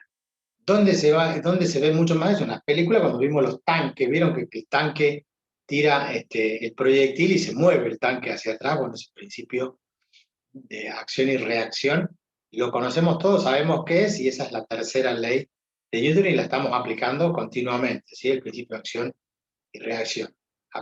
Apoyamos un cuerpo sobre la mesa reacciona. Ojo, ojo, que el principio de acción y reacción, y esto que hablamos de fuerzas iguales y opuestas, iguales en valor absoluto, módulo, opuestas en el sentido, siempre son entre dos cuerpos. No existe la acción y la reacción en un mismo cuerpo. ¿Por qué? Porque cuando hacemos el diagrama del cuerpo libre y nos toca, qué sé yo, ponemos un cuerpo y decimos, bueno, esto tiene un peso mg y hay una cuerda y después hay una polea, etc. Entonces acá decimos la tensión de la cuerda es igual a la componente del peso. Pero después cuando estamos trabajando más arriba decimos que si nosotros sacamos este cuerpo, es como si estuviéramos tirando con algo de abajo que en realidad reemplazaría el cuerpo. Estas dos están sobre la misma cuerda y no son principios de acción y reacción. Esta es la acción, esta es la reacción. Esta T, tensión en la cuerda, es igual a esta en valor absoluto, pero estas dos no son acción y reacción, porque están sobre la misma cuerda. Entonces cuando separamos y hacemos el diagrama del cuerpo libre, tenemos en cuenta el efecto que tiene otro cuerpo sobre este que estamos trabajando, un cuerpo, el cuerpo libre, ese diagrama del cuerpo libre, todas las fuerzas que actúan de los otros cuerpos sobre este cuerpo. Bien. ¿Qué pasa, Julieta? Cuénteme por qué se ríe. Porque se fue y me apagó la luz. No la tienen en cuenta, Julieta. Bueno, ahora vamos a, sobre esos tres principios, ustedes van a resolver, obviamente, ejercicios sobre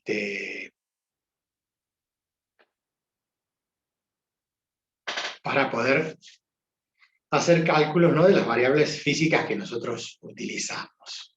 ¿Conocen un dinamómetro? Supongo que sí. Sí, profe. Bueno, el dinamómetro es básicamente lo que se utiliza como balanza de resorte, que usan los verduleros, los carniceros,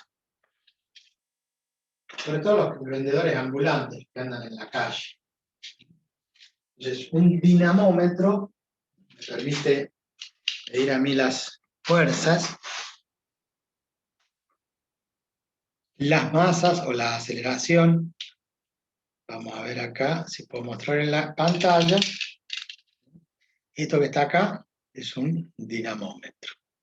Como verán, ahí tiene una escala graduada que por la luz no se ve bien, se alcanza a ver de perfil. Tiene una escala de un lado que es en kilogramos, que arranca ahí arriba en 0, ¿sí?, y llega ahí abajo a los 12 kilogramos, o sea que yo puedo pesar hasta 12 kilos. Y a la derecha tiene las libras, ¿sí?, que de 0 a 26 libras. Entonces nosotros colgamos un cuerpo, esto que está acá, este cursor que está en 0, ¿sí?, va bajando a medida que yo voy tirando hacia abajo, voy aplicando una fuerza. Con esto podemos medir fuerzas. Entonces esto lo ponemos entre dos objetos, un plano inclinado, y podemos ver en función del ángulo, ¿sí?, cuál es la fuerza.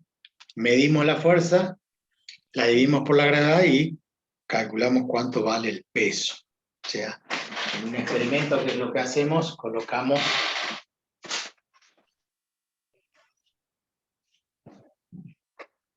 un plano inclinado. Vamos a poner acá peso. Y acá tenemos el dinamómetro que está sujeto acá.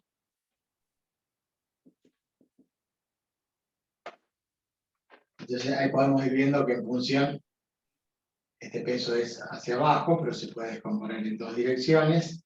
Y acá vemos la componente de cuánto vale en función de lo que marque el dinamómetro en este peso. Si lo ponemos en forma vertical, mide directamente el peso en función de la gravedad.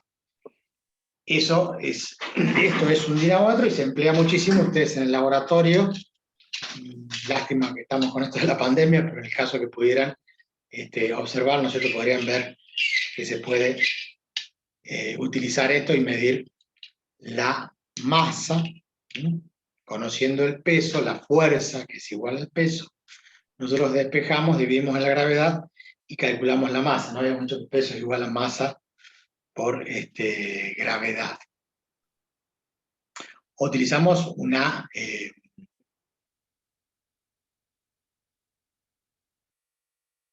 balanza de platillos.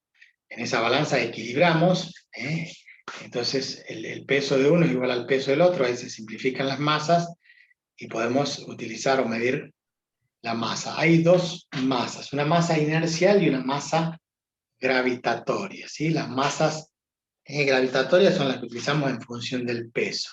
En cambio, la masa inercial, la que podemos medir sin interesar el valor de la gravedad que haya acá o en cualquier planeta.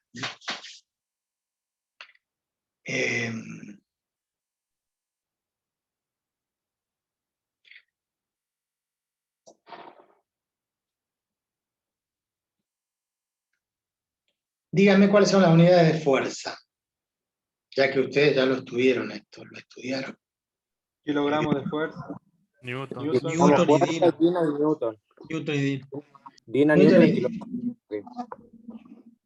Bueno, un sistema que no se utiliza, pero que no deja de molestarnos, a nosotros, es que se ha creado un sistema internacional de medidas y donde todos han adoptado, todos los países del mundo, la mayoría, han aceptado el sistema internacional, y en el sistema internacional no lo respetan y siguen usando los ingleses, las medidas inglesas, y nosotros, por ejemplo, no medimos en Newton, nosotros tampoco lo usamos al sistema internacional. ¿O alguien sabe cuánto pesa el Newton?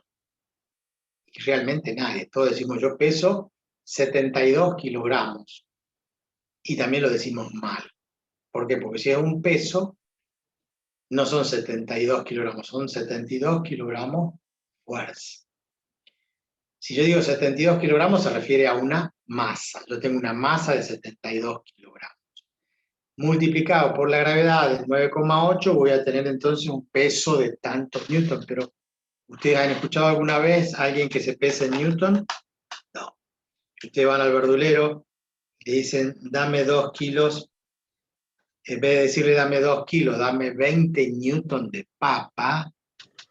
¿Se imaginan la cara del verdulero? Sale corriendo.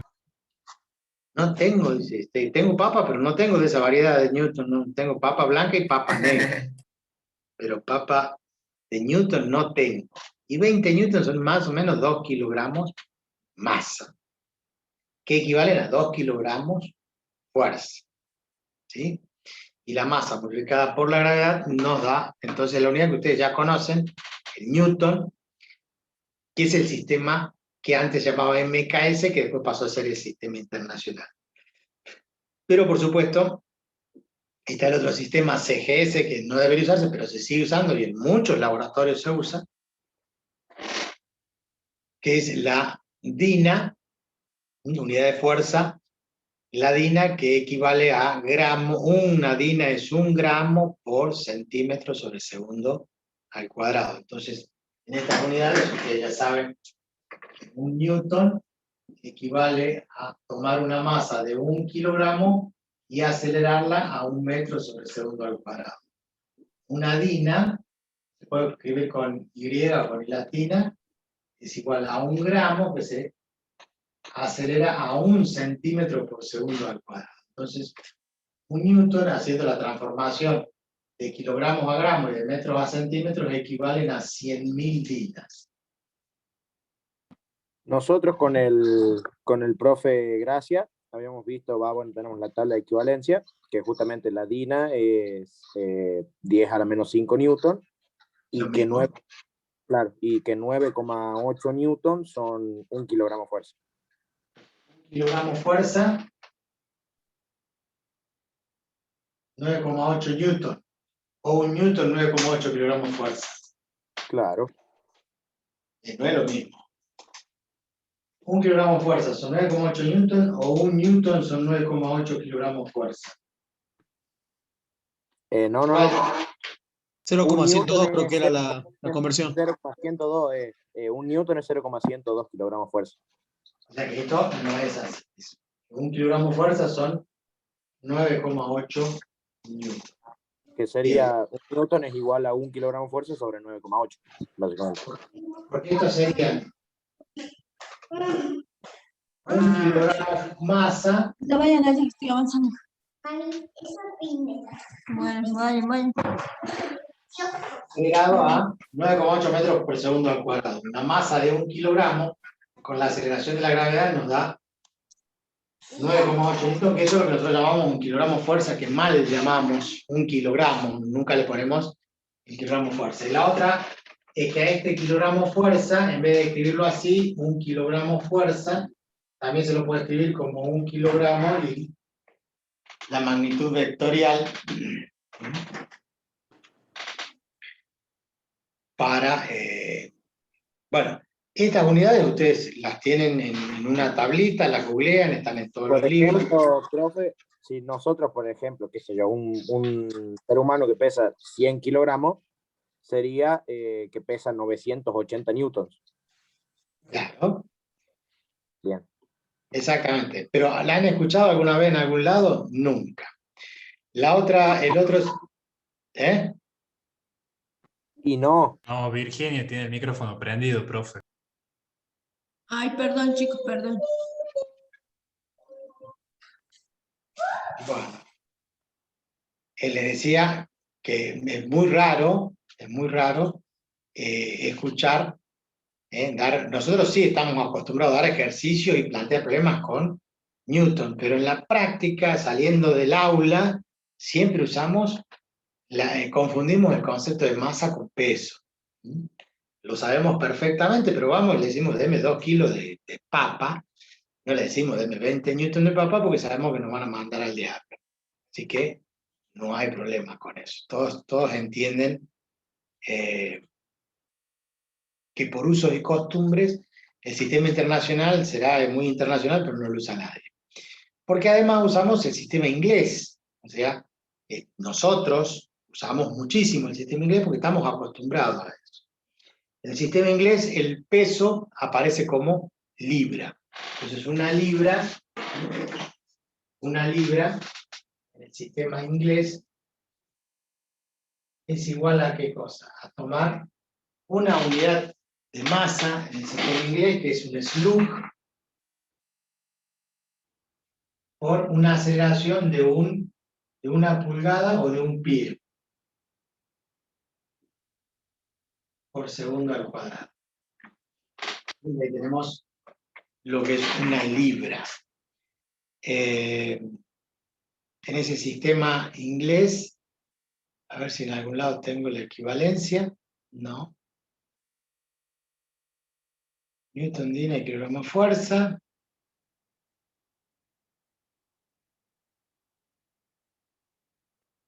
Una libra son como 4,48 kilogramos fuerza. Newton, perdón. Con el tema de los kilogramos. Una libra 4,44822161526. La verdad que se han tomado todos los decimales. Para nosotros, 4,448. 4,448. Siguen los decimales. Newton. Por eso no se ve. Por lo tanto, 2 libras serían 1 kilogramo. O sea, 2 libras y un poquito más, 2 libras y 3 más o menos, 2,3 libras. Serían 1 kilogramo de fuerza. Claro. Nosotros escuchamos, por ejemplo, un boxeador, ¿sí?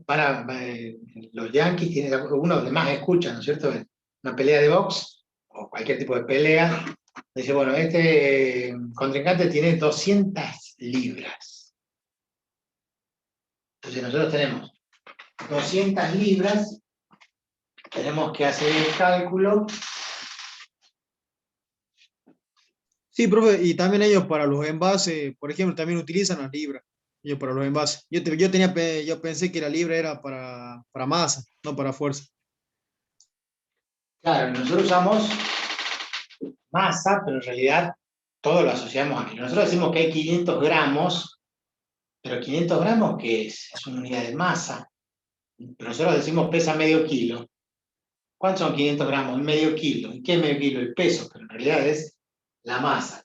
Entonces esas 200 libras le tengo que poner 4,448, normalmente tomamos 4,5 directamente. ¿No? Pero ¿qué pasa? Para nosotros entender ese valor de los 200 libras, 200 por 4,448, nos dice que son 889,6 newton. 889,6 newton. Y nosotros ¿qué hacemos? Lo dividimos en 9,8 para sacar esto en kilogramos. Si yo lo divido en 9,8, esto nos determina en 90,77, ¿qué cosa? Kilogramos fuerzas. Profe, yo hice la conversión, 1 kilogramo son 2,2 libras, y después lo hice como si fueran kilogramos, o sea, 200 libras, lo dividí en 2,2 y te da 90,9, o sea, una diferencia. Perfecto. Bien. Todo va a depender del grado de aproximación que leemos. Esto que les puse yo, 4,448, en realidad es 44, como les dije recién, 221,61.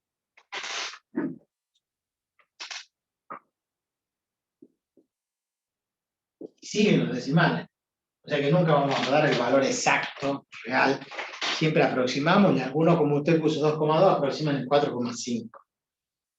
Y listo. Bueno. Eso de las unidades ya lo conocen, hay que pasar de un sistema a otro, y eso es todo el key de la cuestión.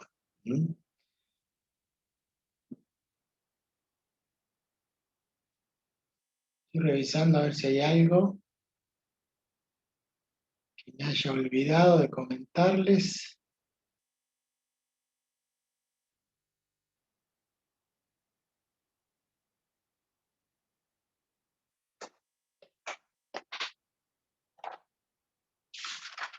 Vamos en el libro.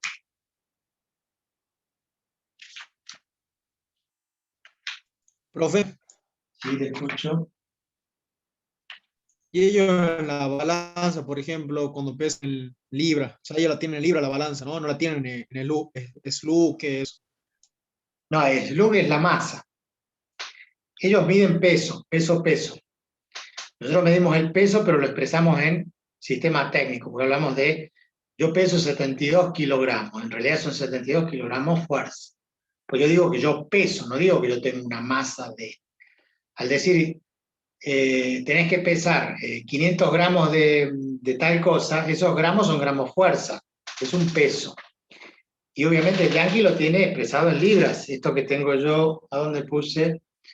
El dinamómetro, este que tengo yo acá, tiene hasta 28 libras.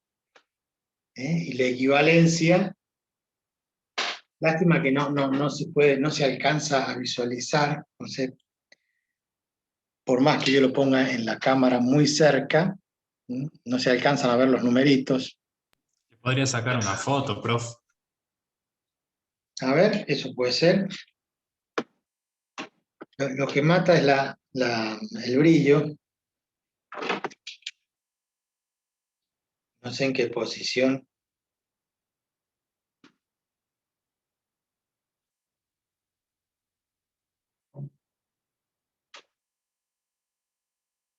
A ver.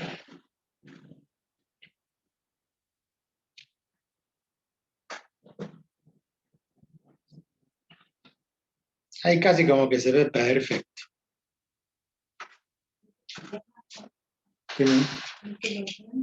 No, está bien, lo que pasa es que yo lo quiero mostrar en la cámara y no se ve bien, pero ahora en la foto se ve perfecto. Gracias. Vamos a pasarlo al grupo de civil. ¿Dónde están los de civil? Ahí está. Si ustedes miran allí en la foto, van a ver en la escala de la izquierda que ellos tomen 5 kilos, 5 kilos, que son kilogramos fuerza.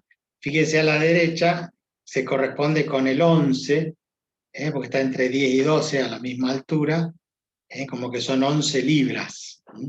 O como 10 kilos, como dijo su compañero, son 22. O sea, 1 kilo 2,2 o 10 kilogramos fuerza, 22 libras. Tenemos ese inconveniente con esto de estar pasando unidades de un sistema a otro y como que podríamos criticarnos a nosotros los docentes, porque a mí desde que iba a la escuela secundaria me martirizaban con esto, que para hacer el cálculo me ponían en todos los datos en distintas unidades. Es decir, una longitud de 5 pulgadas con una masa de tantos kilogramos, con el otro en libras. Entonces yo tenía que ponerme a pasar todas las unidades y poner todo en el mismo sistema para poder aplicar la fórmula y calcular. Digo, bueno, ¿hasta cuándo eso? Bueno, porque viene así con arrastre hace muchos años. Y si hemos creado un sistema internacional, ¿por qué no lo utilizamos? ¿Por qué no hacemos? ¿Por qué lo tenemos que seguir enseñando así? Porque lamentablemente todo lo que usamos en la vida real tiene ese inconveniente. Yo siempre les digo eso. Les enseño y trato de que lo vean en la práctica. Van a inflar una rueda de un auto y lo que nos están dando son libras por pulgada cuadrada, tantas atmósferas, vamos a comprar algo y... Un televisor en pulgadas. Televisores en pulgadas, el sistema de la llave de 3/4, dame una llave de media, una llave de 5/8. en vez de usarlo en el sistema métrico, que es lo que correspondería. Los tamaños de los rines. ¿Cómo? Los tamaños de los rines, de las ruedas del auto. Eso no tengo ni idea cómo los miden. Yo El tengo radio de la rueda del auto se mide en pulgadas. Si mal no recuerdo. La verdad que no le digo ni sí ni no, porque no. Tengo presente que en la rueda tengo que ver si es R14, 185, 205, 195, que algunas miden el talón, otras miden el diámetro. La verdad que nunca me puse a ver. Sí, se mide en pulgadas igual, profe. O sea, Los Yankees lo miden en pulgadas. Yo veo Gas Monkey y dicen, le pusimos rueda de 16 pulgadas en una rueda enorme así. Bueno, las bicicletas, rodado 14, 16, 18, está medido en, supongo que en pulgadas. Bien, entonces nosotros estamos rodeados de muchas cosas que vienen de los yanquis o que vienen de otro lado. Los europeos en particular utilizan el sistema internacional. Más allá que tengan Inglaterra cerca, el alemán, el suizo, el francés, el español, todos tratan de utilizar el sistema internacional. Por conocimiento, no es porque yo haya viajado a Europa y esté en contacto con ellos. Yo trabajé en la fábrica, hice el montaje de 2 fábricas. Una es Cromi, que desapareció hace muchos años, que es de figuritas, y la otra fábrica, Hilado, la que está al lado de Colortex, entre Colortex y Antex. Hay una fábrica que se llama Hilado, ahora creo que es Hilado 1, después hay otra Hilado 2. En el montaje, toda la maquinaria que venía de Europa y de Japón, trajeron su gente para instalarla, se llaman montadores, y se volvían locos cuando les llevábamos herramientas, que yo decía, tráeme una llave media, me pedían una llave de 13 milímetros y uno no tenía a mano, entonces le llevaba una de media. Y nos sacaban corriendo porque ellos no medían en el sistema inglés, medían en milímetros, entonces era de 13 o de 14, o de 12 o de 10, pero no en un cuarto, 3 octavos, medio, etc. Y los europeos, bueno, y me contaba uno de ellos, Max, que era el señor Max Volkart, que estuvo prácticamente un año con nosotros conviviendo ahí en la fábrica, mientras hicimos todo el montaje de estas diferencias que tenían en los sistemas de medición. Pero bueno, algunos de ustedes como futuros ingenieros les va a tocar ir a trabajar a la industria o comprar aparatos, que el ingeniero civil comprará aparatos yanqui, europeo, brasilero, o lo que fuere, y cuando lean las instrucciones, cuando lean el manual, van a ver allí que no están todos en el mismo sistema. O sea, comprar un vehículo norteamericano no es lo mismo que comprar un vehículo francés en cuanto a esto de las medidas. Uno vendrá en millas recorridas y el otro en kilómetros. De hecho que los autos todavía vienen con millas, algunos, y con kilómetros por hora, vienen con doble escala. El tema de las unidades, bueno, seguirá siendo un eterno problema esto de las unidades de un sistema y otro sistema. Y que nosotros le sigamos molestando a los alumnos, poniéndole de diferentes para que hagan los pasajes de un sistema a otro, no es tan malo, ellos se tienen que acostumbrar porque esto en la vida real pasa y pasa muy, muy a menudo. E inclusive produce errores, y muy graves a veces, por no saber en qué estamos midiendo. En las maderas uno compra y le habla siempre en pulgadas. Tráeme un tirante de 4 pulgadas, que son de 10 por 10. Y a veces decimos de 4 por 4, o sea, el comerciante ya sabe que es en pulgadas, pero hay otras personas que van y escuchan y no saben si de 4 centímetros, creen que es de 4 centímetros, entonces van y compran algo que no es lo que ellos esperaban, o al momento de ir a comprar, no, pará, si yo quiero una maderita para poner cosas, me dijo de 4 por 4 son 4 pulgadas, son 10 centímetros por 10 centímetros. No, sí, para poner cositas así, para apoyar repisas, y como poner así un maderón. Bueno, como esto ocurren muchos errores, porque la persona que sabe para qué lo quiere lo dice, pero cuando uno le encarga al otro que le compre, el otro va y no sabe para qué, y le trae, y ahí viene el problema con la información. mucho cuidado como futuros profesionales con la información. Ustedes tienen que detallar y escribir todo, o sea, para OPA, diciendo, tenés que de tal color, de tal altura, le sacan una foto y le mandan con los datos la foto de lo que quieren, para lo que quieren, por las dudas. Esto ha producido errores gravísimos en cálculos de estructura, cosas así. A mi tío, por ejemplo, le pasó que tenían que armar una máquina para el fin de semana, estaban a jueves, y bueno, justamente llegó la lista de todo lo que tenían que comprar para realizar la máquina, y resulta que el que fue a comprar le habían anotado unos bulones que no eran. Entonces pudieron armar la máquina, pero la máquina tenía una falla, y justamente era referido a los bulones, y ya la tenían que entregar, así que tuvieron que gastar el doble para llevar a alguien, porque encima la entrega era para Tierra del Fuego. Tenían que llevar a alguien a tu Tierra del Fuego para reemplazar esos bulones. O sea, fue un quilombo bárbaro, por un fallo de cálculo nada más. Sí, esto es muy común. Donde hay muchos errores, ustedes que lo mencionan, en bulones, en tuercas, tornillos y eso, porque hay dos tipos de sistema, el inglés y el americano, o el sistema más que americano, el inglés y el decimal, el nuestro, porque el ángulo con que se hace la rosca, ustedes saben que la rosca, ¿sí?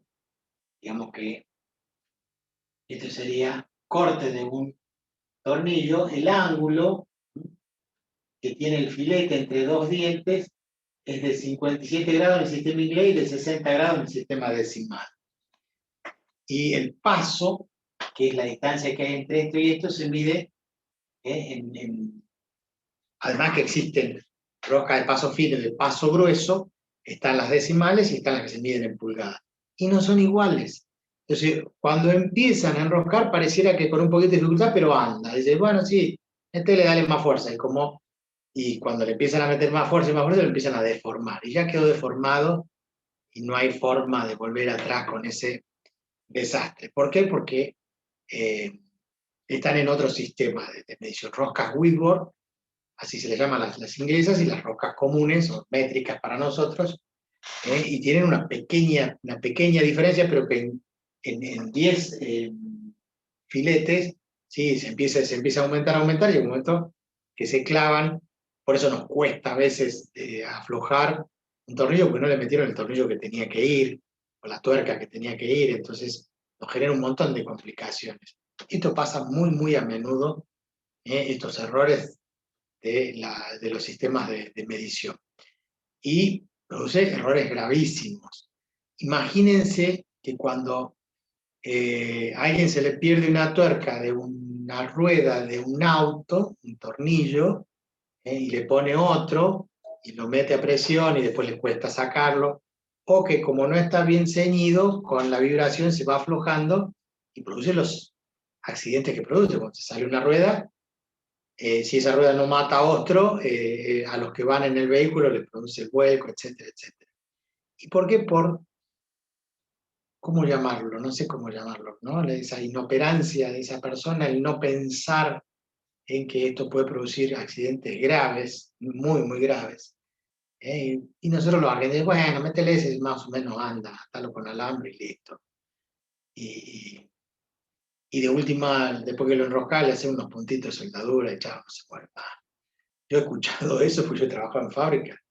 Dice, bueno, pero cuando lo tengan que desarmar, le dice, bueno, trae una moladora y le cortá la soldadura y listo. Las soluciones son así, muchas de los argentinos. Nosotros los argentinos tenemos una muy buena visión en el resto del mundo, sobre todo en Europa, es decir, que los argentinos son muy, muy inteligentes, muy buenos, para salir del paso. O sea, podemos resolver situaciones, esa de atarla con alambre, de buscarle la vuelta y salir del paso. Pero es para salir del paso nada más. Después que le hiciste andar, al otro día traer el repuesto, cambiarlo. Y nosotros no, nosotros lo atamos con alambre. Yo até con alambre una parte del vehículo mío, un Renault 12, y lo vendí al auto y nunca le dije que lo había atado con alambre, y siguió atado con alambre. Cuando yo tendría que haber vuelto al mecánico, y dije, mira, esto lo tuve que arreglar así, así, cámbiamelo, ponerle como corresponde, ¿no? Y quedó, porque tenemos esa costumbre. Lo atamos con alambre. La clase es hasta las 20 horas, porque recién preguntaba alguien en el chat, ¿hasta qué hora es la clase? Hasta las 20, porque a las 20 horas el otro curso tiene química, que son los chicos de electromecánica. Por eso juntamos los cursos y damos 2 horas, de 18 a 20. Y faltando 2 minutos, según ese reloj, los despido hasta después de las vacaciones. Perfecto, profe. Hasta el viernes, consigue. Hasta el viernes, profe. Bueno, pero hay algunos que hacen nada más que física, eso los despido hasta después de las vacaciones. El resto que hace álgebra nos vemos el viernes si Dios quiere. Algunos ¿Hacemos fiesta el viernes? Sí, hacemos una fiestita de despedida. Tiempo en casa. Es virtual, toda fiesta virtual, es como un cumpleaños. Profe, yo ya estaba esperando el asado. ¿Cómo es? Profe, ¿cuándo empiezan las vacaciones?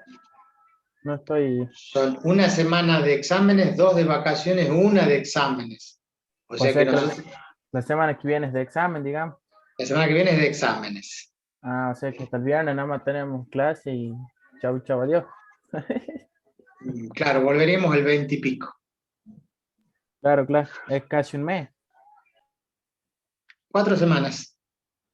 Ah, bien, profe, gracias. El 27 estamos regresando. El martes 27 de julio. Bueno, chicos, un placer. Nos vemos el viernes, si Dios quiere. Bien, profe. Nos Nos vemos, profe. Chao, profe, hasta el viernes. Vamos, profe, hasta el Hasta viernes. luego, profe. Cuídase. Chao, chao, chao.